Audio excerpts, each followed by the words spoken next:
In November 2010, I was wading up to my knees in the water in the streets of Venice. I was there for a workshop on sea level rise and the future of Venice, and by chance we witnessed one of the high water events, Acqua Alta in Venice, where part of the city is underwater. These events are happening more and more often. This is because the sea level relative to the buildings has risen by about 60 centimeters since the 18th century there. Half of that is due to the buildings actually subsiding, but the other half of this is due to the fact that sea level worldwide is rising. Here we see the measurements of how much sea level has risen. We can clearly see that it has risen about 20 centimeters since the late 19th century. And if we look at the curve, we also see that sea level rise has actually accelerated. In the last 2 decades, where we also have satellite measurements shown in red here, we can see that the sea level rises at a rate of more than 3 millimeters per year. And in the beginning of the 20th century, the rise was only about 1 millimeter per year, so we see about a threefold acceleration here. The main causes of this sea level rise are pretty clear. It's first of all that waters expand when they warm up, so the oceans are warming up and therefore taking up more volume. And the second reason is that land ice melts, that is the mountain glaciers, but also the big ice sheets on Greenland and Antarctica, which are melting and therefore adding additional water to the oceans. And how much each of these contributes depends on the exact time period you're looking at. When we look at the last 50 years, it was about half of the rise was caused by expanding water due to it warming up, and the other half is due to ice melt.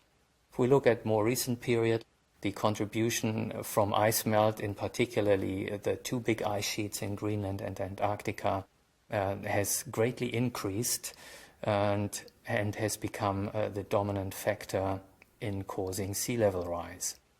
It would be nice to know how the sea level evolved further back in time, and there are actually ways to reconstruct this, for example, from sediments accumulated in salt marshes along the coast. I was part of field work taking a sediment course on the Outer Banks of Carolina a short time ago, and this allows you to reconstruct a continuous history of sea level for the last 2,000 years. We see that sea level was fairly stable during those last 2,000 years. There was probably a little bit of a slow rise during the medieval warm period, but the modern rise that we're observing now has only really started in the late 19th century, when global warming also has started. And as I explained earlier, there is a simple physical connection between warming and sea level rise. The warmer it gets, the faster the sea level rises because of the ice melting faster and so on. Now, when we try to put the past data together and also look at the future of sea level, we can see this from this very nice diagram from the latest IPCC report, which shows the sea level rise since the year 1700 AD and the start of the modern rise in the late 19th century. And it also looks at 2 scenarios for the future. And you see here a blue scenario, which is one with very stringent and successful emissions reductions, where actually we reach 0 greenhouse gas emissions by the year 2070. And the red scenario is one with an unmitigated further increase in the emissions. That's the kind of path we unfortunately are still on today. Sea level is a thing that comes on very slowly, but it then will last for a very long time. You can see that with unmitigated emissions, we can reach sea level rise by up to 1 meter by the year 2100, according to the IPCC estimates. There was a recent survey done of 90 sea level experts from around the world, from 18 countries, where we found that about 2/3 of the experts actually expect a higher sea level rise than the IPCC did. So the IPCC estimates are probably conservative. Now, the sea level rise is not going to stop in the year 2100, even if we have long stopped global warming, as in the blue scenario. We can see sea level actually continues to rise, and the reason is the big ice sheets. that respond very slowly to changes in temperature. We see this also in the history of Earth climate, that on longer time periods, on longer time scales, we see much greater variations in sea level. For example, during the last ice ages, we have sea level that at the height of the ice ages is about 120 meters lower than today, and in the warm interglacial periods it rises up to 5 or 10 meters higher than today.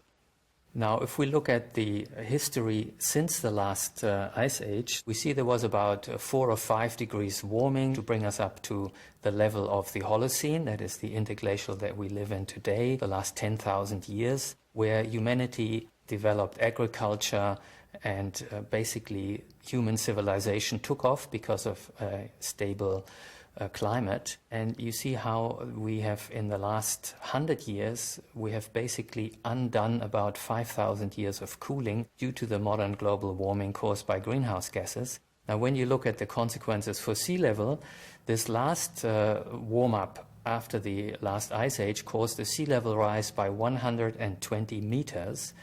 This is quite staggering, and is due to the fact that about 2/3 of the huge ice masses that existed on the continents during the last ice age melted away at the end of it. Now we still have about 1/3 of this ice left. That is enough to raise global sea levels by 65 meters. That is basically the ice on Antarctica and on Greenland. And what that tells us is that we cannot afford to even lose a very small percentage of the ice that we have on the continents today. If we look back in climate history, we see that the ice has responded in the past very sensitively to global temperature changes. If we just look at Greenland, the Greenland ice sheet has enough ice to raise global sea levels by 7 meters. And we know there is a critical threshold above, a temperature threshold above which the Greenland ice sheet will melt away altogether. As the ice gets thinner, the top of the ice sheet comes into lower levels of the atmosphere. It's warmer there, and you get this devil's circle that will destroy the whole ice sheet. But the latest IPCC report from 2013 estimated that already at about 1 degree global warming, we start running the risk of having crossed the threshold for melting of the entire Greenland ice sheet. Now, what can we do about this? One option is to simply deny the problem, and there are some people that chose that path. I don't think that's very constructive. The other option is that we reduce our emissions as fast as possible. We have already witnessed about 20 centimeters of modern sea level rise associated with the modern global warming since the late 19th century. And we will see an accelerating sea level rise in the future because of the ongoing global warming. If we continue on a high emissions path, we are probably looking at several meters of sea level rise in the coming 200 or 300 years, which would threaten the survival of many coastal cities and even entire low-lying island nations.